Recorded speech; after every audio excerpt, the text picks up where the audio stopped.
Hello नमस्ते। आप सभी का स्वागत है ऑन द अनस्टॉपेबल्स।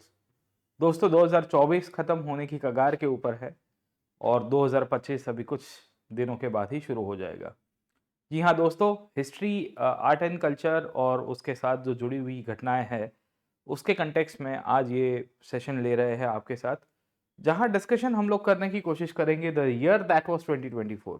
जी हाँ, 2024 में इतिहास के रिलेटेड ऐसी घटनाएं जहां हिस्ट्री करंट अफेयर्स से आपको सवाल पूछे जा सकते हैं, मेजर इवेंट्स है history, architecture, culture, national movement की इर्द गिर्द जो भी चर्चा हो सकती है उसके ऊपर हम लोग ने ये सेशन प्लान किया है। इंटेंशन ये है कि हम अधिक से अधिक यहाँ आपके साथ डिस्कशंस करें और आपके लिए वी विल सी कि एग्जाम पॉइंट ऑफ व्यू से बहुत अच्छी तरह से हम आपको हेल्प कर पाए। तो इस सेशन के अंदर तकरीबन तकरीबन 10 मेजर इवेंट्स है, उसके सिवाय और भी छिटर बिटर घटनाएं जो उसके साथ जुड़ी हुई है उसके ऊपर भी चर्चा करेंगे।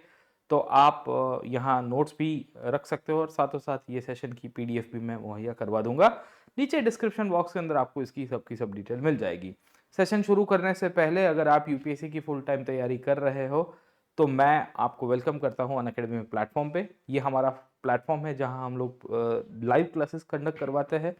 यहाँ यूपीएससी की कॉम्प्रिहेंसिव फाउंडेशन तैयारी आपको करवाई जाती है और फ़ायदा ये है कि हम यहाँ फ्री सेशंस भी लेते हैं जिसे हम लोग स्पेशल क्लासेस के रूप में कहते हैं।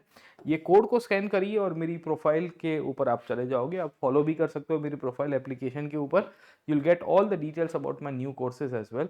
अभी अनअकैडमी आपके लिए ऑफर लेके आया है, वो है flat 55% off with assured success and the extension programme. जी हाँ दोस्तों, अगर आप 18 महीने या 24 महीने यानी कि 1.5 साल या 2 साल का सब्सक्रिप्शन ले रहे हो तो अगर आप यहाँ 1.5 ईयर या 2 ईयर्स का सब्सक्रिप्शन प्लान करोगे तो आपको इसमें 12 मंथ्स का एक्सटेंशन मिलेगा। ये extension is subject to certain promises that you will make on the platform, जैसे आप मिनिमम क्लासेस अटेंड करोगे, टेस्ट सीरीज के अंदर अपीयर करोगे, एग्जाम हॉल या एग्जाम के अंदर अपीयर करोगे, एग्जाम की हॉल टिकट हमें मुहैया कराओगे। बट ये मेजर हमारी रिक्वेस्ट है आप सभी से कि आप इसका लाभ उठाइए। क्यों? क्योंकि अभी आपको 23,999 के अंदर आपको 1 साल का सब्सक्रिप्शन मिल रहा है और इसमें आपको GS plus CSAT test series, unlimited access to all batches, mains की सेशंस, इवैल्यूएशन, सब कुछ आपको मिल जाएगा डाउट सॉल्विंग सेशन के साथ। इंडिया के टॉप मोस्ट एजुकेटर्स के द्वारा क्लासेस कंडक्ट कराए जा रहे हैं, तो इसका फायदा उठाइए। इसके सिवा UCSC Unacademy civil services championship test, जो हमारा स्कॉलरशिप टेस्ट है एक तरह से, हम कंडक्ट करवा रहे हैं 29 दिसंबर को। जी हाँ दोस्तों, 29th of December we are conducting UCSC exam. ये एग्जाम एक ऐसी एग्जाम है जहां आपको अपने आप को तराशने का मौका मिलेगा और यहाँ अगर आप अच्छा स्कोर करोगे तो आपको अनअकैडमी की तरफ से स्कॉलरशिप, लैपटॉप्स, मोबाइल्स, वाउचर्स और भी बहुत सारी है। इनफैक्ट पिछली यूसीएससी टॉपर्स को हमने इस तरह से गिफ्ट भी मुहैया कराए थे, आप भी इसका लाभ उठा सकते हो। यहाँ हमारी नई बैचेस है, शिखर है, आरंभ है, इग्नाइट है, आगाज बैच है। आप कोई भी बैच ज्वाइन कर सकते हो once you take the subscription, beat Hindi, beat English, यानी कि हिंदी इंग्लिश जो दोनों मिक्सचर है, जब भी मैं अभी पढ़ा रहा हूँ वैसा, या एक्सक्लूसिव इंग्लिश मीडियम बैच में भी आप हमें ज्वाइन कर सकते हो विद इग्नाइट 2026। तो लाभ जरूर से उठाइएगा। नई ऑप्शनल की बैचेस हमने ऑलरेडी शुरू की है। मैं हिस्ट्री ऑप्शनल पढ़ाता हूँ, मेरे साथी एजुकेटर्स और भी सब्जेक्ट्स को आपको डील करेंगे, तो इसका भी लाभ उठा सकते हो। बाकी हमारी फ्री इंटरव्यू गाइडेंस प्रोग्राम चलता है लास्ट माइल। आप अगर आपके साथ ही आपका कोई दोस्त यूपीएससी प्रीलिम्स क्लियर किए हुए है या सॉरी मेंस क्लियर किए हुए है तो हम आपको फ्री में इंटरव्यू गाइडेंस प्रोग्राम में भी एनरोलमेंट करा के आपको हेल्प करेंगे। इसका भी आप लाभ उठाइए, ज़रूर से इसका लाभ उठाना। खैर चलते हैं आगे और समझने की कोशिश करते हैं कि करंट अफेयर्स के अंदर से हिस्ट्री कहाँ से सवाल आते हैं। तो देखिए दोस्तों, एक तो आर्किटेक्चर और हिस्ट्री न्यूज़ से बहुत बार सवाल आए हुए हैं। हिस्ट्री न्यूज़ का मतलब यह है कि भाई इतिहास में भी कुछ कुछ घटनाएं ऐसी होती है जो रिपीट होती रहती है, राइट? ओके, अभी हिस्ट्री न्यूज़ हम लोग एक्चुअली समझने की कोशिश कर रहे हैं टॉप 10 न्यूज़ ऑफ 2024, 2024 में बनी हुई घटनाओं के साथ। तो मैंने इनमें से कुछ कुछ इवेंट्स की, कुछ कुछ घटनाओं के ऊपर ऑलरेडी चर्चा की है पिछले, मैंने उसके ऊपर लंबे वीडियो भी बनाए हैं, उसको भी आज समराइज करके हम लोग पढ़ने की कोशिश करेंगे, राइट? तो पहला हमारे लिए इंपॉर्टेंट है वो है अयोध्या, राइट? अब 2024 की जनवरी की न्यूज़ है। आप सबको पता है कि अयोध्या एक ऐसी प्लेस है जहां राम टेम्पल का निर्माण हुआ था। हमें हिस्ट्री और कल्चर के कंटेक्स्ट में क्या चीज़ पता होनी चाहिए, तो उसके कंटेक्स्ट में एक चीज़ हमको पता होनी चाहिए, वो है नगर स्टाइल ऑफ टेम्पल आर्किटेक्चर। क्यों मैं नगर स्टाइल कह रहा हूँ?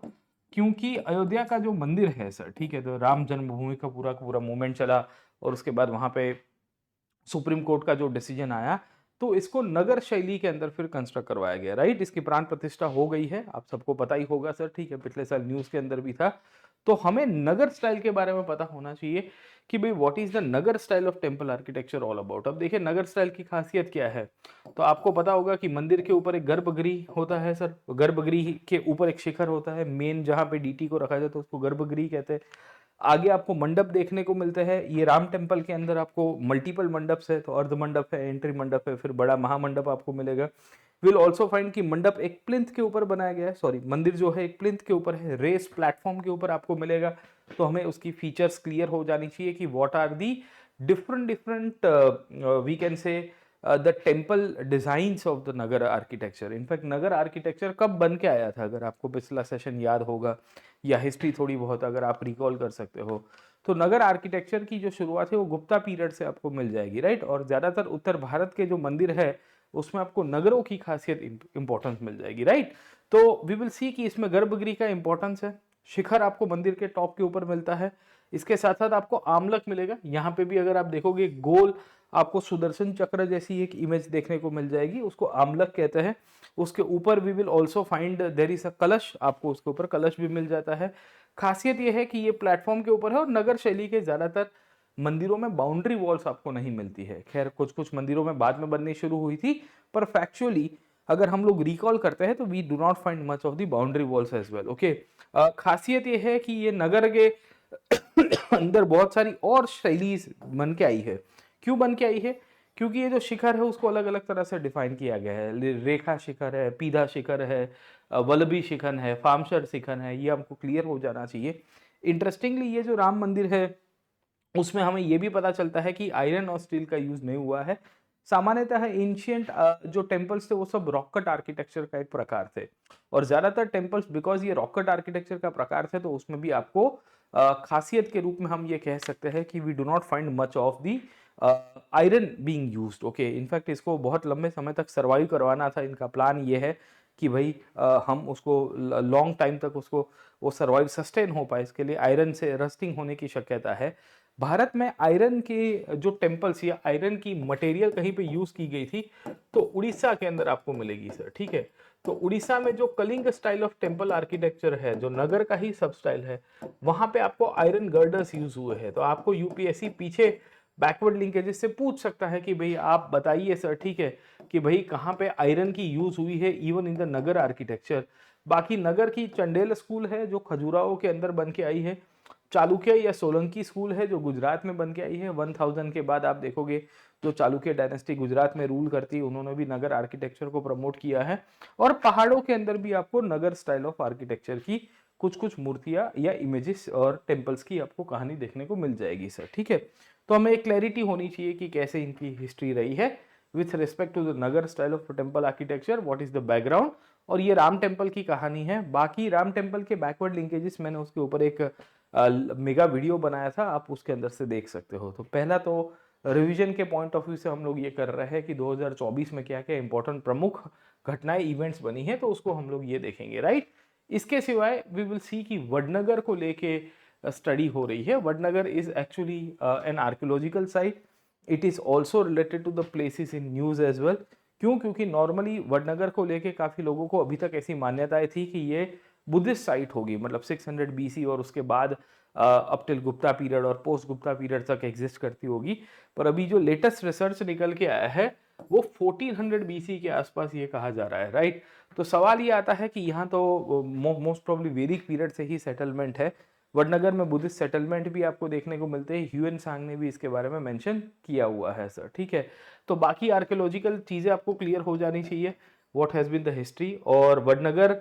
और वी विल सी कि मोदी जी के बीच में एक लिंकेज ये है कि मोदी जी का होम टाउन है और चाइना के जो अभी तत्कालीन राष्ट्रपति है जिनका नाम है शी जिनपिंग, ये दोनों के बीच में ह्यूएन सांग एक करती हुई, मतलब है ना, एक मैं कहूँगा कि जॉइंट लिंक है। अब ये ह्यूएन सांग की कहानी क्यों है? क्योंकि ह्यूएन सांग बिलोंग करता था शियान प्रोविंस से सर, ठीक है। एंड विल सी कि वहाँ पे एक सिटी है जिसका नाम है शांक्षी। ये शांक्षी सिटी से आया, तो बेसिकली ये शी जिनपिंग का होम टाउन है, शांक्षी, और वडनगर जो है ये मोदी जी का होम टाउन है। तो ह्यूएन एक ऐसा व्यक्ति है जो 6th सेंचुरी बीसी में आज के भारत के प्रधानमंत्री और तब के चीन के राष्ट्रपति के बीच में एक जुड़ती हुई कड़ी के रूप में आपको मिल जाएगा। खैर, तो ये वडनगर की कहानी है, आपको क्लियर हो जानी चाहिए। इसमें बुद्धिस्ट मोनेस्ट्रीज के बारे में भी हमें पता चलता है। हमें ये भी पता चलता है कि इंडो ग्रीक डायनेस्टी के कॉइन्स भी यहाँ पे मिले हुए हैं। इंटरेस्टिंगली बहुत लोगों को ये ऐसी मान्यता थी कि भाई भारत में कोई अर्बन सेटलमेंट्स नहीं है, इंडस सिविलाइजेशन के बाद एक बहुत अंधकारमय युग की शुरुआत हुई थी। वडनगर की जो डिस्कवरीज थी उसको इसने आज की तारीख में सब काउंटर कर दिया है, हमें क्लियर हो जाना चाहिए। इसके सिवाय वी विल फाइंड कि Maratha military landscape to be nominated for UNESCO tag for 2024-2025। Very important news. Why? क्योंकि अगर आपने यूपीएससी सीएसई 2024 की प्रीलिम्स देखी होगी तो आपको यूनेस्को सेंट्रिक 2 सवाल आए थे, राइट? ओके, और पूछा गया था कि अभी लेटेस्ट कौन से यूनेस्को के अंदर इन्वॉल्व किया गया है, लेटेस्ट कौन सी प्लेसेस को यूनेस्को का पार्ट बनाया गया है। तो मेन घुमा फिरा के न्यूज आपको यहाँ से आने की शक्यता होगी, तो हम थोड़ा बहुत उसको देख लेते हैं। देखिए, मराठा मिलिट्री लैंडस्केप के ऊपर ऑलरेडी सीडीएस के ऊपर एक सवाल आ भी गया था एक्चुअल में, अगर आपको बता देता हूँ। जैसे ये CAPF 2024, not CDS, central arm police forces की जो एग्जाम दी जाती है असिस्टेंट कमांडेंट की, यूपीएससी कंडक्ट कराता है, वहां ये पूछ दिया गया which naval forts were erected by Shivaji. अब why this basically question was related to the forts that were asked, तो उसके पीछे का मुख्य कारण आप समझने की कोशिश करिए। The fundamental reason why this question was specifically asked with reference to the Shivaji Maharaj and the forts, उसके पीछे का कारण है कि मराठा मिलिट्री लैंडस्केप को अभी रिसेंटली यूनेस्को के अंदर नॉमिनेट किया गया था। तो होता क्या है कि ये नॉमिनेटेड है, टेंटेटिव लिस्ट के अंदर है, अभी उसको कंफर्मिटी नहीं मिली है, हमें ये क्लैरिटी हो जानी चाहिए। एंड वी विल फाइंड कि इसको यूनेस्को के अंदर हम लोग जब नॉमिनेट करते हैं तो अब यूनेस्को आके इसके ऊपर काम करेगा एंड वी विल सी कि फाइनली उसको डिसाइड करेगा, राइट? तो हमें ये क्लैरिटी होनी चाहिए कि ये मिलिट्री फोर्ट्स कहाँ कहाँ बने थे, एंड खासियत ये है कि इनमें सबके सब नेवल फोर्ट्स थे या कोई और भी थे। तो वी विल फाइंड कि विजय दुर्ग जो है वो कोस्टल फोर्ट है, अभी मैंने आपको बताया, राइट? सुवर्ण दुर्ग सिंधुदुर्ग आइलैंड फोर्ट है, मतलब वो भी कोस्टल और नेवल पॉइंट ऑफ व्यू से ही है। प्रतापगढ़ और पन्हाला जो है वो पहाड़ के ऊपर आपको देखने को मिल जाएंगे, और शिवनेरी, लोहगढ़, रायगढ़, वेविलसी की वो सब स्पेसिफिकली हिल फोर्ट्स है। अब आप देखिए, विजय दुर्ग आपको पता है, सिंधुदुर्ग पता है, सुवर्ण दुर्ग पता है, ये सबके सब आपको आइलैंड या कोस्टल रीजन्स के साथ जुड़े हुए आपको मिल जाएंगे, राइट? अब आप देखिए, सुवर्ण दुर्ग, विजय दुर्ग, सिंधुदुर्ग, हमें पता है कि 1 2 3 तो आ ही जाएगा यहाँ के। तो वी विल सी कि कोलाबा भी इसके साथ मुंबई के अंदर ही आपको मिल जाता है, राइट? तो इस तरह से इसका आंसर 1 2 3 4 हमारे हिसाब से होना चाहिए, राइट? तो देखिए कि आप अगर करंट अफेयर्स में अपडेटेड रहते हो तो करंट सेंट्रिक जो क्वेश्चंस आते हैं, क्योंकि ये नॉर्मली होता क्या है कि इतना डेप्थ में आप हिस्ट्री के अंदर नहीं डिफ्रेंशिएट करते हो कि कौन से आपके विक्ट्री फोर्ट क्या कहते हैं, हिल फोर्ट थे, कौन से प्लेटू फोर्ट थे, कौन से नोवेल फोर्ट थे, बट बिकॉज आपने करंट अफेयर्स को अपडेट करके रखा था तो आप इसका आंसर कर सकते हैं। खैर, इसके ऊपर एक डिबेट है, क्योंकि सिंधुदुर्ग और कोलाबा प्रॉपर आपके नेवल फोर्ट्स है। सुवर्ण दुर्ग और विजय दुर्ग के बारे में मैंने अभी आपको बताया कि भाई वो आइलैंड और उसका मिक्सचर के रूप में आपको मिलते रहेंगे, बट हमें क्लैरिटी होनी चाहिए कि भाई कैसे ये फोर्ट्स का डेवलपमेंट रहा है, 17 से 19 सेंचुरी के बीच में बनते हैं। इंटरेस्टिंगली वी विल सी कि इसमें ये आपको स्क्रीनशॉट अगर आपने पढ़ लिया होता तो आप आंसर कर पाते इसके अंदर से, क्योंकि सीएपीएफ की एग्जाम अभी कुछ महीने पहले गई, उसमें यहाँ से सवाल आया था। तो UPSC keeps on asking question on the current affairs, current की बैकवर्ड लिंकेज इसके अंदर से, ठीक है? बाकी यूनेस्को के कंटेक्स्ट में आपको महाराष्ट्र की साइट्स पता होनी चाहिए कि which are the sites in Maharashtra, और कौन सी साइट्स को कब रिकॉग्निशन मिला था। इस बार ही सवाल आ गया था 2024 की प्रीलिम्स के अंदर कि which sites were given when recognition, है ना? आप प्रीलिम्स का क्वेश्चन पेपर देखोगे तो याद रखेगा कि अजंता, इलोरा, एलिफेंटा, छत्रपति शिवाजी टर्मिनस, सीएसटी जो स्टेशन है वो, Victorian gothic and art deco ensembles of Mumbai, church और कैथेड्रल से उन सबको मिला था। मराठा फोर्ट्स को भी शायद तक मिल सकता है। तो ये फोर्ट्स के नाम याद रखेगा, please use this slides in fact recall, so that आपको एक क्लैरिटी रहेगी। बाकी यूनेस्को के कंटेक्स्ट में अभी नहीं जा रहा है, क्योंकि यूनेस्को एज एन इंस्टीट्यूशन को मैं बाद में करंट अफेयर्स के अंदर भी करवा दूंगा, ठीक है?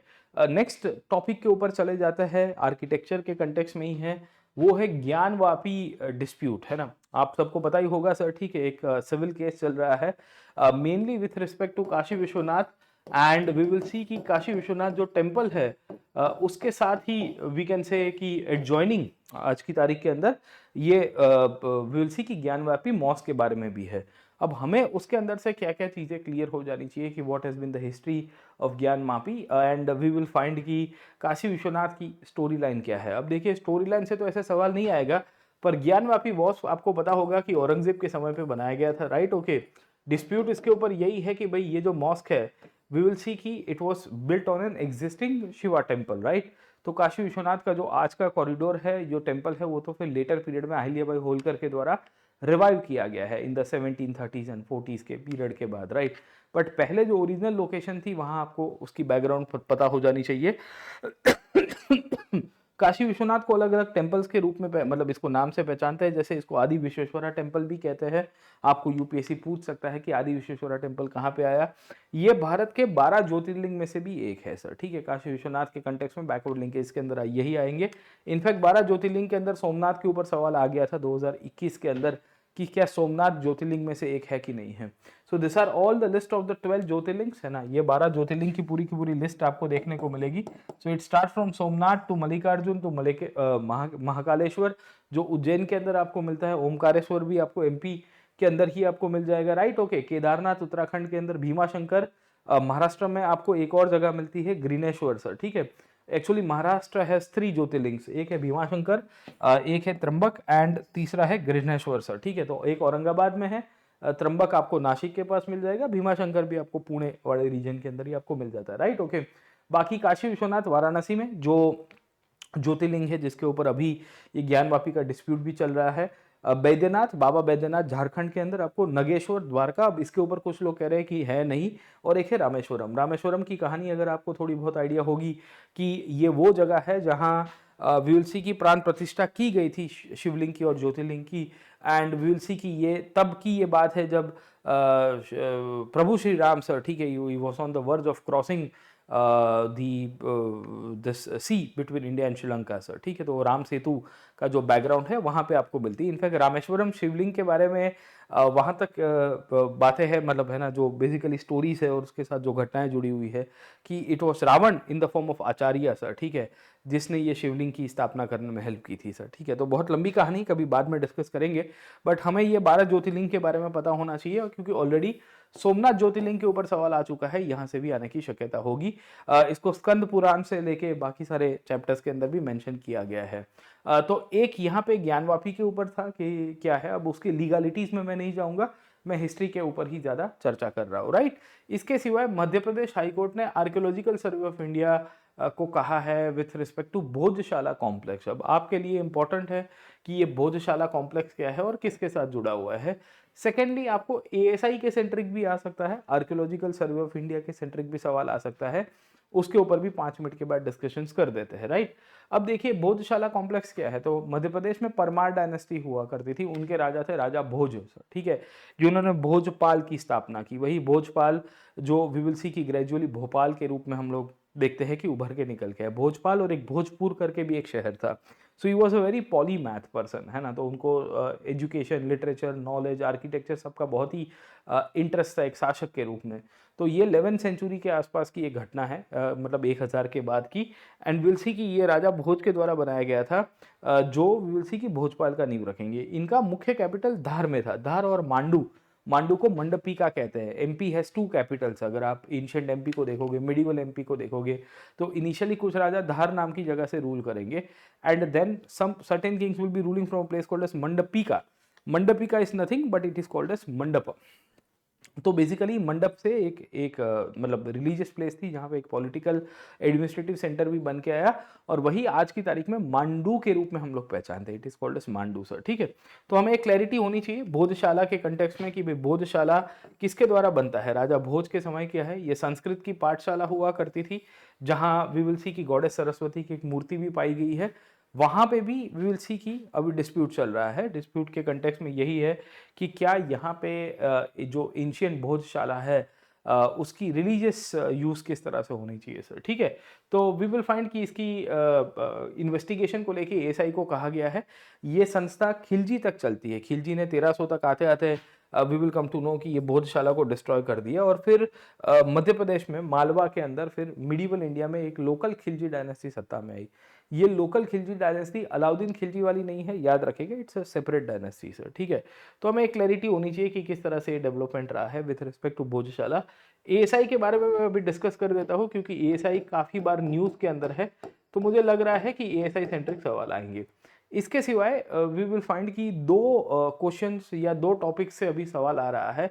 एक फोर्ट है, एंशियंट फोर्ट्स या मिडीवल फोर्ट्स, जो ब्रिटिश काल के समय पे, यूरोपियंस के समय पे बनते हैं। एक फोर्ट कोची है और दूसरा फोर्ट सेंट जॉर्ज है सर, ठीक है। Fort Saint George and Fort Kochi, इन दोनों के ऊपर अभी न्यूज चल रही है विथ रिस्पेक्ट टू आर्किटेक्चर। इनके यहाँ पे भी जैसे फोर्ट कोची है, that is related to the conservation only. तो न्यूज आए थे Fort Kochi cries for conservation. मुझे लग रहा है कि ये बैकवर्ड लिंकेजेस से यहाँ से सवाल पूछा गया। क्या पूछा जाएगा आपको कि भाई ये फोर्ट कोची की हिस्ट्री के बारे में बता दो, उसके कंजर्वेशन को लेके क्यों बूम चल रही है, राइट, ओके। तो वी विल फाइंड कि कोची के अंदर एक फोर्ट है जिसका नाम है फोर्ट इमैनुअल। क्या नाम है? फोर्ट इमैनुअल सर, ठीक है। ये कब बना था? 1503 से 1505 के बीच में। भारत के अंदर सबसे पहली पोर्चुगीज फैक्ट्री कम फोर्ट भी यहाँ पे ही बना है, क्योंकि पोर्चुगीज ही थे जो भारत के अंदर फिटोरियास का निर्माण कर रहे थे, राइट, ओके। तो अगर आपको याद होगा तो ये वास्को डी गामा की जब सेकंड विजिट हुई थी, वास्को 1498 में पहली बार आया, फिर पेड्रो अल्वारेस कब्राल करके एक और ब्रिटिश कहाँ, यूरोपियन पोर्चुगीज एडवेंचरिस्ट आता है। And over period of time we will come to know कि जैसे ही ट्रांजिशन हुआ तो हमें ये पता चलता है कि कब्राल के बाद फिर से वास्को सेकंड टाइम आया। तो वास्को जब सेकंड टाइम आया तो इन्होंने कोची में अपना हेड बनाया था सर, ठीक है। इमैनुअल नाम क्यों रखा था? क्योंकि पुर्तगाल के राजा का नाम भी इमैनुअल है, हमें ये क्लियर हो जाना चाहिए सर, ठीक है। तो 1503 में ये फोर्ट बना था। ये फोर्ट इनिशियली पोर्चुगीज के हाथों में रहा है, लेटर पीरियड में डच उसको टेक ओवर कर देते हैं। 1663 में अगर आपको पता होगा कि पोर्चुगीज को हराया गया था बाय द डच। पोर्चुगीज की डिक्लाइन तो भारत में 1612 ऑनवर्ड से ही हो गई थी, 1612 में ही जब ये अंग्रेजों के हाथों स्वाली में हारे। एंड ग्रेजुअली जैसे जैसे समय का पहिया आगे गया वैसे वैसे हमें ये दिख रहा है कि पोर्चुगीज साम्राज्य है वो ध्वस्त होना शुरू हो गया। So there is a gradual decline of the Portuguese state and the Portuguese power in the country. इसी के सीक्वेंस में या इसी के ही कंटिन्यूएशन में we will come to know कि the Portuguese came to an end, है ना, उनका पूरी तरह से खात्मा बुला दिया गया भारत के अंदर। 1663 में ये कोची, जो इनकी पहली कॉलोनी थी, पहली सेटलमेंट थी, ये हार देते हैं सर, ठीक है। तो 1660-63 के बीच में डचों ने कैप्चर किया। लेटर ऑन डचों से हटा के फिर अंग्रेजों ने भी उसको टेक ओवर किया था। तो आपको फोर्ट कोची से सवाल आएगा। आपको इमैनुअल फोर्ट कहाँ पे है ये भी सवाल आ सकता है सर। भारत के अंदर पोर्चुगीज कोची में अपना पहला हेडक्वार्टर बनाते हैं, ये आपको क्लियर हो जाना चाहिए। और 1530 तक, 1526 से 1530 तक आते आते इन्होंने कोची से अपना हेडक्वार्टर जो है वो गोवा में शिफ्ट कर दिया, क्योंकि by 1510 they had already captured Goa. The Portuguese had already captured Goa, and because the Portuguese had already captured Goa, they shifted the headquarters to Goa only. Then they gave much less importance to Kochi. Kochi में ही इनके द्वारा सबसे पहली ये church भी बना है, Saint Francis church है। यूपीएससी आपको पूछ सकता है। तो एक फोर्ट कोची को लेके आपको सवाल आएगा, क्योंकि प्लेसेस इन न्यूज के अंदर है और आर्कियोलॉजिकल पॉइंट ऑफ व्यू से इंपॉर्टेंट है। दूसरी है Saint George museum. Saint George museum, अब आप पूछोगे कि मास्टर ये कहाँ पे आया सेंट जॉर्ज म्यूजियम सर, ठीक है। तो देखिए यूपीएससी म्यूजियम से तो सवाल नहीं पूछता है, आपको भी पता है, पर आपको आइडिया रहना चाहिए कि सेंट जॉर्ज की इंडियन हिस्ट्री में बहुत ही इंपॉर्टेंस है। जैसे ब्रिटिश का या पोर्चुगीज का सबसे पहला फोर्ट कोची था, फोर्ट इमैनुअल के नाम से पहचानते हैं, वैसे अंग्रेजों का भी भारत के अंदर, है ना, the very first experience that the British had in India in building up a colonial base and creation of a fort was Saint George. Saint George was a fort that was taken over by Francis Day. Francis Day नाम के we will see की एक European थे, British थे, जिनके द्वारा ये fort को लिया गया था और फिर मतलब जमीन ली गई थी, उसमें से फोर्ट बना। न्यूज के थे national treasure at Fort Saint George museum. National treasure का मतलब है कि वहां पे एक म्यूजियम के अंदर भारत का एक झंडा फरकाया गया अभी 12 तारीख को या अगस्त 2024 में, जब हम लोग 15 अगस्त सेलिब्रेट कर रहे थे। तो न्यूज में ये था कि एक 12 फीट बाय 8 फीट का बहुत बड़ा एक फ्लैग था हमारे पास, जो 1947 में हमने पहली बार लहराया था। वो वहां पे फोर्ट सेंट जॉर्ज के अंदर फिर से अभी रखा गया है सर, ठीक है। तो लोगों को बताया गया कि देखो हमारे इतने साल हो गए इंडिपेंडेंस के, है ना, ऑलमोस्ट 77-78 ईयर में हम लोग पास ऑन हुए हैं। तो ये अभी भी है। अब ये फ्लैग से तो सवाल आएगा ही, फ्लैग से ऑलरेडी सवाल आ चुका है कि what has been the role of Pingali Venkayya, जिनके द्वारा इन्होंने इसको डिजाइन किया था। भारत की संवैधानिक सभा में हमने फ्लैग को कब अडॉप्ट किया था, तो 22 जुलाई 1947 के दिन हमने अडॉप्ट किया था, हमें उसके बारे में भी पता होना चाहिए। इसके सिवाय आपको फ्लैग की साइज पता होनी चाहिए। फ्लैग कोड के अंदर से ये सवाल आया था पिछली बार भी कि भाई what is the dimensions of the flags in the country sir, ठीक है, कि भाई भारत के अंदर ये जो फ्लैग कोड है उसके कंटेक्स्ट में इसके डायमेंशंस की स्टोरी लाइन क्या है। अब हम फ्लैग कोड के ऊपर और उसके ऊपर नहीं जा रहे हैं, हम सीधा जा रहे हैं यहाँ पे, क्योंकि टॉप 10 न्यूज के कंटेक्स्ट में हम लोग देखेंगे, राइट। तो सेंट जॉर्ज फोर्ट की आपको कहानी क्लियर हो जानी चाहिए। बैकवर्ड लिंकेज से सवाल वही आएंगे कि भाई what has been the role of Saint George. Okay, तो सेंट जॉर्ज एक्चुअली एक ब्रिटिश पादरी हुआ करते थे, समझ गए कि नहीं समझे, उनके नाम से वी विल फाइंड कि ये सेंट जॉर्ज नाम रखा गया है। जॉर्ज टाउन भी इसको कहते हैं। फ्रांसिस डे नाम के एक ब्रिटिश थे जिन्होंने विल सी की चंद्रगिरी के राजा से ये फोर्ट को खरीदा था। एक्चुअली चंद्रगिरी उस टाइम पे विजयनगर के अंडर में आते थे, तो इनडायरेक्टली मद्रास जो है वो वहां से लिया गया। इसका नाम, पुराना नाम बड़ा इंटरेस्टिंग था, इसको चेन्नैयारापट्टनम या चनापट्टनम के रूप में भी पहचानते हैं। चनापट्टनम वो बेंगलोर वाला मत समझना, चेन्नैयारा यहाँ से आपका चेन्नई शब्द आपको मिलता है, जो आज हम लोग इसको कहते हैं, राइट। ओके, तो विल फाइंड कि चंद्रगिरी के राजा ने ईस्ट इंडिया कंपनी को कस्टम ड्यूटी के शेयर के ऊपर से दिया कि भाई तू जो भी धंधा करेगा यहाँ से, वहां से हमको 2 पैसा देना, और वहां से ये फोर्ट का डेवलपमेंट होता है। इंटरेस्टिंगली भारत में फोर्ट विलियम जब अंग्रेजों के द्वारा बनाया गया 1690-98 के बीच में, और उसके बाद 1750s में भारत में जब प्लासी हुआ और 1773 में विल्सी की गवर्नर जनरल ऑफ बंगाल की पोजीशन क्रिएट की गई, तब भारत में ब्रिटिश एडमिनिस्ट्रेटिव हेडक्वार्टर से फोर्ट विलियम में शिफ्ट हो गया। बट उसके पहले it was Saint George that used to be the number 1 headquarters of the British in India. याद रखेगा, भारतीय इतिहास के अंदर जो ब्रिटिश सेटलमेंट्स है उसमें मद्रास सबसे पहला था, और वहां पे ही वी विल सी कि इनका एक प्रॉपर सेटलमेंट और फोर्टिफिकेशन भी आपको मिल जाता है, राइट। तो ये क्लियर हो जाना चाहिए। क्रिश्चियन पैट्रॉन सेंट थे सेंट जॉर्ज, जो इंग्लैंड से बिलोंग करते थे। उनका एक मतलब एनिवर्सरी था उस दिन जब ये फोर्ट कंस्ट्रक्ट हुआ था, इसके लिए उनके नाम के ऊपर ये सेंट जॉर्ज रखा गया। इसको जॉर्ज टाउन भी कहते हैं। और ये जो मद्रास के अंदर आया हुआ सेंट जॉर्ज फोर्ट है, जो कार्नाटिक वॉर्स में बहुत ही हेडेक क्रिएट करता है फॉर द फ्रेंच। इंटरेस्टिंगली ये फोर्ट को फ्रेंच ने टेक ओवर कर दिया था। अगर आपको फर्स्ट कार्नाटिक वॉर पता होगी, और फर्स्ट कार्नाटिक वॉर में जब डुप्ले 1746 में अपना जलवा दिखाता है, तो थोड़े साल तक है ना, ऑलमोस्ट फॉर 2 साल 2 इयर्स के आसपास, Lord Dupleix the French governor had taken over this fort, है ना, उसने वो फोर्ट को टेक ओवर भी किया था। ऐसे भी हमारे पास इंफॉर्मेशन है, ऐसे भी हम लोग को हिस्ट्री के बारे में पता है, राइट। ओके, तो we should be aware about this part as well, fort के बारे में। खैर, वहां से आगे चलते हैं एक स्टेप, और न्यूज के अंदर नेक्स्ट चलते हैं, वो है प्लेसेस इन न्यूज। अभी वही चल रही है, अभी आर्किटेक्चर की प्लेसेस थी। आपका है श्री विजयपुरम सर, ठीक है। तो हमारे होम मिनिस्टर ने कहा कि भाई पोर्ट ब्लेयर का नाम हम लोग श्री विजयपुरम करेंगे। Interestingly this is not the first time जब हमने अंडमान निकोबार के जो आइलैंड से उसकी नोमेनक्लेचर को बदला है सर, ठीक है। जैसे आज से 2-3 साल पहले भी अगर आपको पता होगा, तो हेवलॉक आइलैंड और नील आइलैंड करके 2 टापू थे वहां पे अंडमान निकोबार में ही सर, यहाँ पे उसका नाम हमने शहीद और स्वराज द्वीप कर दिया था। वैसे ही जो मेन आइलैंड है रॉस आइलैंड, उसका नाम हमने किया है the Netaji Subhash Chandra Bose island. Okay, उसका नाम भी हमने बदल दिया है। खाली अभी पुराना नाम एक मुख्य टापू में चल रहा था, पोर्ट ब्लेयर, जो एंट्रेंस पॉइंट टाइप है, जो उसका कैपिटल है। पोर्ट ब्लेयर को अब हमने नाम बदल दिया है श्री विजयपुरम। अब इसका नाम शहीद द्वीप और स्वराज द्वीप क्यों रखा गया, पहले आपको ये भी बता देता हूं, और नेताजी सुभाष चंद्र बोस द्वीप क्यों रखा गया पुराने नाम से, ठीक है। तो याद रखेगा कि भाई ये जो पुराने नाम थे ये सब अंग्रेजों के द्वारा रखे गए थे। जैसे पोर्ट ब्लेयर जो है, mister Blair used to be a British naval official, जो 1780s के दशक में, 1770-1780 के दशक में भारत में और खास करके बॉम्बे की तरफ से निकले थे। And he had entered into this islands, जब वहां पे उन्होंने एक्सपीडिशन किया। एक्सपीडिशन करके फिर अपने ऑफिशियल्स और अपने जो ब्रिटिश लेगेसी थी उनके नाम के ऊपर ये टापुओं के नाम रखे गए।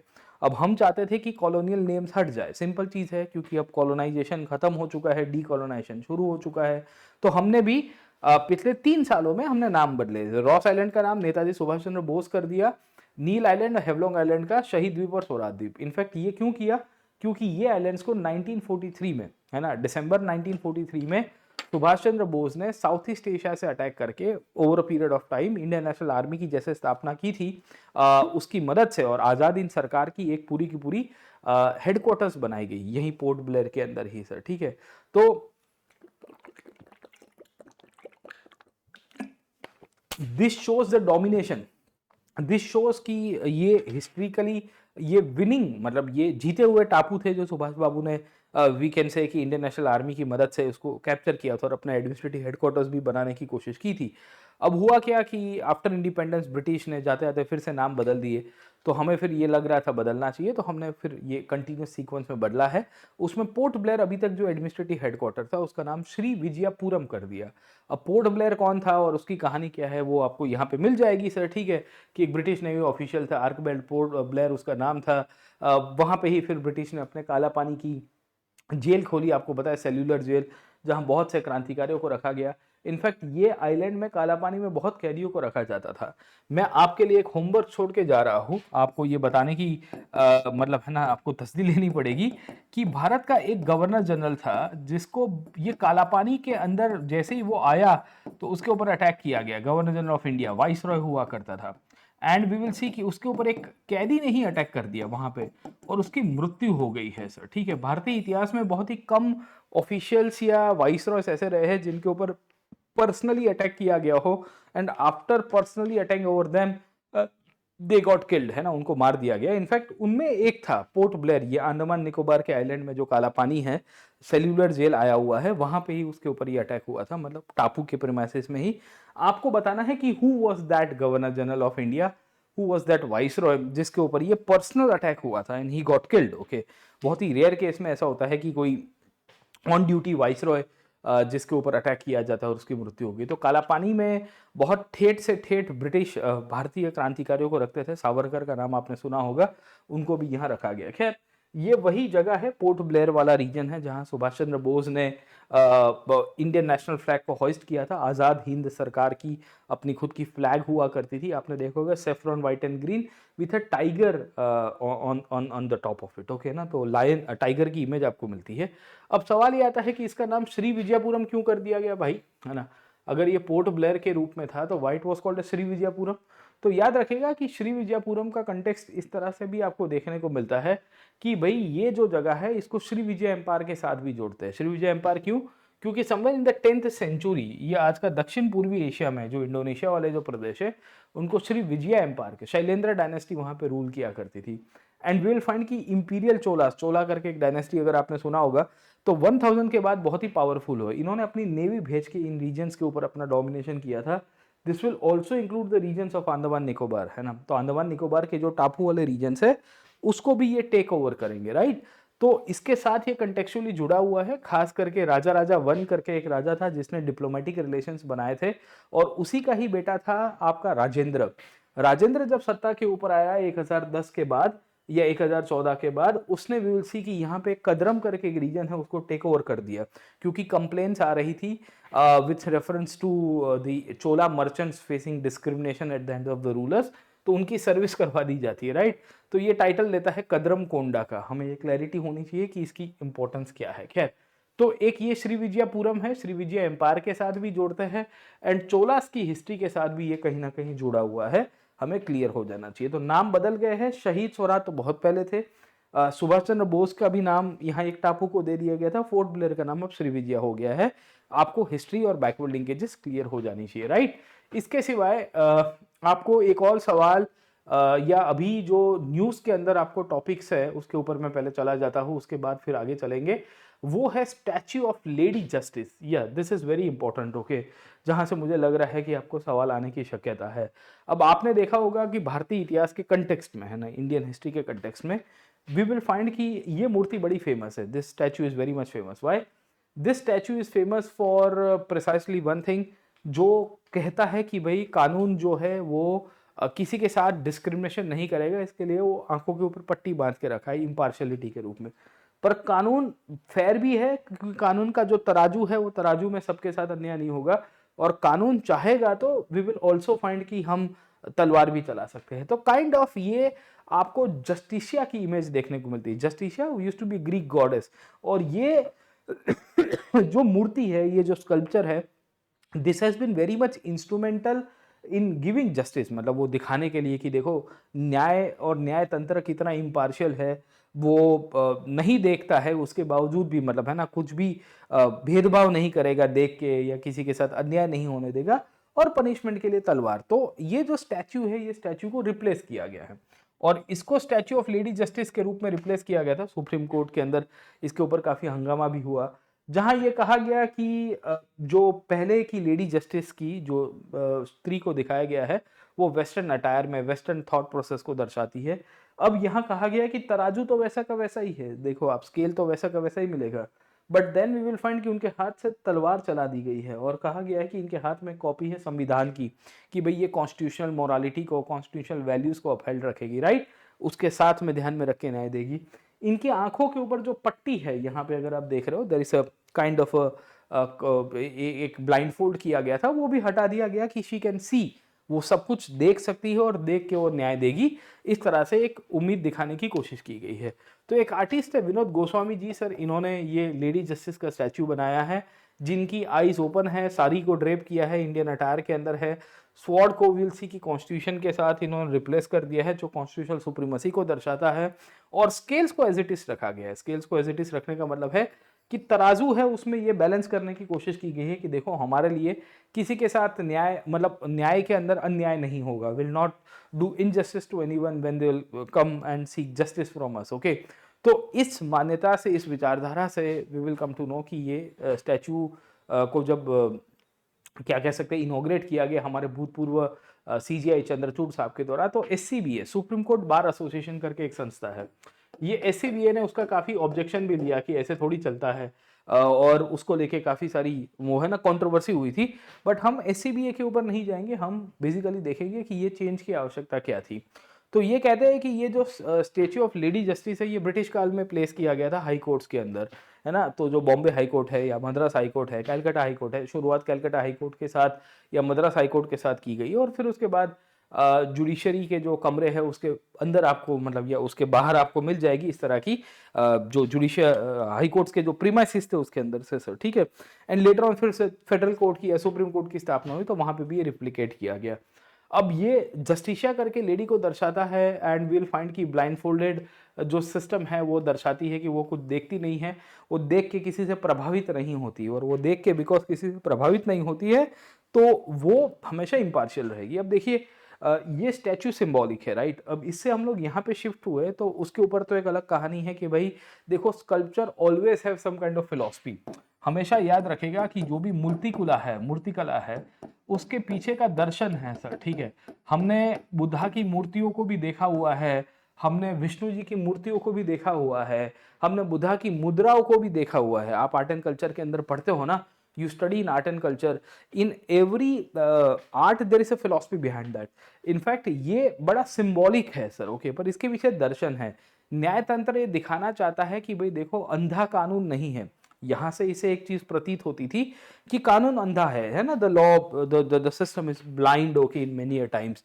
बट ये कह रही है कि नहीं, न्याय की देवी जो है वो सब कुछ देख पा रही है, she can see everything around and she can give justice, okay. तो वो इम्पार्शियल रहेगी, वो देख रही है, और कुछ अन्याय ना हो उसका भी ध्यान रख रही है। तो इस तरह से मैसेज को कन्वे कराने की कोशिश की गई। अब एक तो सवाल स्कल्पचर और फिलॉसफी के ऊपर से आएगा, नॉर्मली मुख्य परीक्षा के अंदर ये आया हुआ है, आप इनमें से कहीं ना कहीं कोट कर सकते हो। दूसरा सवाल आपको बैकवर्ड लिंकेजेस जुडिशरी के इंस्टीट्यूशन से आएगा, institution of judiciary in India. अब जैसे सुप्रीम कोर्ट की स्थापना भारत में कब की गई सर, ठीक है, तो ऐसे आप हिस्टोरिकल सेंस में देखोगे ना तो भारत में 2 दफा सुप्रीम कोर्ट बने हुए हैं। मैं क्यों कह रहा हूं, क्योंकि ये तो शुरू तो सुप्रीम कोर्ट के प्रीमाइसेस में ही रखे गए ये जो नई लेडी जस्टिस है सर, ठीक है। एक हुआ था गवर्नमेंट ऑफ इंडिया एक्ट 1935 से, है ना, जब फेडरल कोर्ट हमने बनाया सर, ठीक है, as per the Government of India Act 1935, will see की the Supreme Court was also form. Secondly regulating act of 1773, है ना, रेगुलेटिंग एक्ट करके कानून पास किया गया था, उस टाइम पे भी सुप्रीम कोर्ट की स्थापना की गई थी, but somehow that Supreme Court could not function. तो that is one of the reasons will find कि इंडिया के हिस्ट्री में 2 दफा सुप्रीम कोर्ट का इवोल्यूशन है। आपको पता होना चाहिए गवर्नमेंट ऑफ इंडिया 1935 में फेडरल कोर्ट की बात की गई थी, जो 1935-37 के बीच में बन के आया। पहली बार सुप्रीम कोर्ट बना था रेगुलेटिंग एक्ट से। इंटरेस्टिंगली ये लेडी जस्टिस की विल्सी की मूर्तियां है वो हाई कोर्ट्स में रखी गई थी 1860s के दशक में, क्योंकि ये जो लेडी जस्टिस है ना, इनकी मूर्ति रेगुलेटिंग एक्ट के समय पे जो कोर्ट बनी थी उसमें नहीं रखाई गई थी, बट इनको हाई कोर्ट्स में। अब हाई कोर्ट्स कब बन के आए, तो देखिए भारत में आज के जो हाई कोर्ट है, बॉम्बे हाई कोर्ट है, मद्रास हाई कोर्ट है, इलाहाबाद हाई कोर्ट है, कलकत्ता हाई कोर्ट है, ये सब के सब 1860s में बन के आए। क्यों? क्योंकि 1857 का रिवॉल्ट हुआ। 1857 के रिवॉल्ट के बाद भारत के अंदर एक बहुत बड़ी क्राइसिस क्रिएट हुई। ब्रिटिश को एडमिनिस्ट्रेटिवली समझ में आया कि they are miserably failing in maintaining the country and law and order as well. तो ब्रिटिश ने इसके चक्कर में बैकग्राउंड के अंदर प्लान किया कि भाई कुछ भी हो जाए अपन यहाँ एडमिनिस्ट्रेटिव बेसिस के ऊपर काउंसिल्स एक्ट पास करते हैं। तो इन्होंने रिप्रेजेंटेशन में काउंसिल्स एक्ट पास किया, पुलिस को लेके इंडियन पुलिस एक्ट और आईपीसी इंडियन पुलिस या क्या इंडियन पीनल कोड को भी इन्होंने रचना की, और जुडिशरी में इंडियन हाई कोर्ट एक्ट 1861 पास किया। After the High Court Act of 1861 High Courts as an institution started functioning, और जो पुराने कोर्ट से उन्होंने डिसबैंड कर दिए। पुराने कोर्ट्स में सदर अदालतें हुआ करती थी, फौजदारी अदालतें हुआ नहीं करती थी, सदर दीवानी अदालत हुआ करती थी, गवर्नर की खुद की अदालत हुआ करती थी। तो उसमें बहुत सारी प्रॉब्लम्स और कॉम्प्लिकेशंस थी, लिटिगेशंस के अंदर भी इश्यूज चल रहे थे। तो 1861 के बाद है ना इंडियन हाई कोर्ट एक्ट पास हुए, और 1862 में भारत में अदालत 3 जगह पे ऊपर बन के आई। एक बनी बॉम्बे में, एक बनी मद्रास में, तीसरी बनी कलकत्ता के अंदर। अब बॉम्बे, मद्रास और कलकत्ता ऐसे बोलते हैं सीक्वेंस में बीएमसी, पर पहली हाई कोर्ट जो बनी थी वो मद्रास में बनी थी। तो ये फैक्चुअली आपको पूछा जा सकता है in the history as well कि भाई भारत में हाई कोर्ट्स की स्थापना कब हुई थी। तो Indian High Court act was passed during Canning's period. Lord Canning करके आपका गवर्नर था, अगर आपको पता होगा। ये काउंसिल एक्ट भी यही पास करवा के गया था, इसने ही हाई कोर्ट। पर हाई कोर्ट की जो रचना की गई उसके बाद की जाती है 1862 में। सबसे पहली हाई कोर्ट बनती है मद्रास में, फिर कलकत्ता में, और फिर बॉम्बे में। अब मैं आपको ये तारीखें याद रखने के लिए नहीं कहूँगा कि जून, जुलाई, अगस्त याद रखिए, एग्जैक्ट मंथ की तारीख भी याद मत रखिए, पर सीक्वेंस याद रखेगा कि MCB है ना, इस तरह से होता है सर, ठीक है, कि इलेक्ट्रिसिटी जब ट्रिप होती है तो कब बन के आई थी। इंटरेस्टिंगली इलाहाबाद हाई कोर्ट जो है वो थोड़ी बाद में बनी, 1866 में, मतलब 3-4 साल के बाद। तो आज की जो यूपी की जो मुख्य कोर्ट है, हाई कोर्ट है, इलाहाबाद के अंदर ही बैठती है, राइट। तो हमें ये क्लैरिटी हो जानी चाहिए। और हाई कोर्ट एक्ट के ऊपर भी आ सकता है कि कब बन के आया था, कौन गवर्नर था, क्योंकि यूपीएससी है, कहीं से भी बैकवर्ड लिंकेजेस निकाल के सवाल पूछता है, राइट। तो हमें ये क्लैरिटी हो जानी चाहिए कि कैसे इनके यहाँ पे डेवलपमेंट रहा है। इसके सिवाय let's come back to the personalities और द न्यूज़ इंस्टीट्यूशंस। मैं वक़फ़ के ऊपर नहीं जा रहा हूँ और एएसआई के ऊपर नहीं जा रहा हूँ, एएसआई के ऊपर बाद में डिस्कस करेंगे। बात करते हैं बिरसा मुंडा साहब की, पर्सनालिटी के सेंट्रिक सर, है ना। और फिर बिरसा मुंडा साहब की contribution with respect to Indian history and personality. तो देखिए भारतीय इतिहास में यूपीएससी के अंदर एक चीज प्रतीत हुई है, वो ये है कि those personalities which are in news, है ना, जिनके 100 साल, 150 साल, 200 साल, 300 साल कवर हो रहे, उनमें से बैकवर्ड लिंकेजेस से सवाल आते रहते हैं।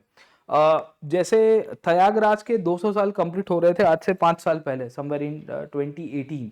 तो उस टाइम पे त्यागराज के ऊपर सवाल आ गया था कि त्यागराज का कंट्रीब्यूशन बताइए। बिरसा मुंडा जी के 150 साल कंप्लीट हो रहे हैं, तो आपको सवाल आने की पूरी पूरी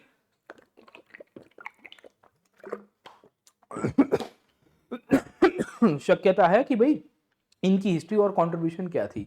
अब आपको पता होगा कि Birsa Munda was the leader जिन्होंने 1894-99 के बीच में मुंडा उलगुलान की शुरुआत की। इसको उलगुलान कहते हैं, मुंडा रिबेलियन कहते हैं, या इसी को ही ग्रेट तुमलुट कहते हैं। ग्रेट तुमलुट का मतलब यह है कि इनके द्वारा बहुत बड़ा विद्रोह किया गया था अगेंस्ट द ब्रिटिश। ओके, अब मूलतः से इनके 150 साल कंप्लीट हो रहे हैं, इनकी बर्थ एनिवर्सरी के 150 ईयर्स कंप्लीट हो रहे। रिवॉल्ट के 100 ईयर्स ही हुए, मतलब रिवॉल्ट के तो 125 साल हुए थे। इनका जो बर्थ ईयर है वो 1875 के आसपास का है, 74-75। तो उससे हमें ये पता चलता है कि 150th बर्थ एनिवर्सरी में ये कन्वर्स हो रहा है, राइट। अब हम लोग को इनके अंदर से क्या क्या चीजें क्लियर होनी है। एक तो रांची के पास उनका जन्म हुआ, बर्थ प्लेस तो आपको यूपीएससी पूछता नहीं है। मेन आपको पता होनी चाहिए कि उन्होंने विद्रोह क्यों किया था। तो याद रखेगा कि बहुत सारे आउटसाइडर्स इनकी जमीन के ऊपर आ गए थे। ये आउटसाइडर्स को क्या कहा जाता था? डीकू। तो आपको यूपीएससी पूछेगा कि भारतीय इतिहास में डीकू किसको कहते हैं। अब हमको लगता है डीकू कभी कभी किसी प्यारे व्यक्ति को कहा जाता है, तो भाई प्यार में किसी को डीकू कहो तो बात अलग है, और यहाँ तो विद्रोह के पीछे का कारण जो बनते हैं वो डीकू बनते हैं। डीकू क्यों? क्योंकि वो बाहर के लोग थे, इन्होंने आके over a period of time इनकी ज़मीनें ले ली थी, खास करके मुंडा कम्युनिटी की, और क्रिश्चियन मिशनरीज आए थे, पहले जर्मन मिशनरीज से, फिर अमेरिकन आए, ब्रिटिश आए। उन सब के कारण उनकी हालत और ख़राब हो गई। उनके कल्चरल प्रैक्टिसेस, उनकी रिलीजियस आइडेंटिटी, उनकी जो कस्टम ट्रेडिशंस थी वो ख़त्म करवा दी जाती है, लैंड को टेक ओवर कर दिया जाता है, उनकी एंशियंट वे ऑफ फाइटिंग मतलब लिविंग जो थी वो भी ख़त्म करवा दी गई, राइट।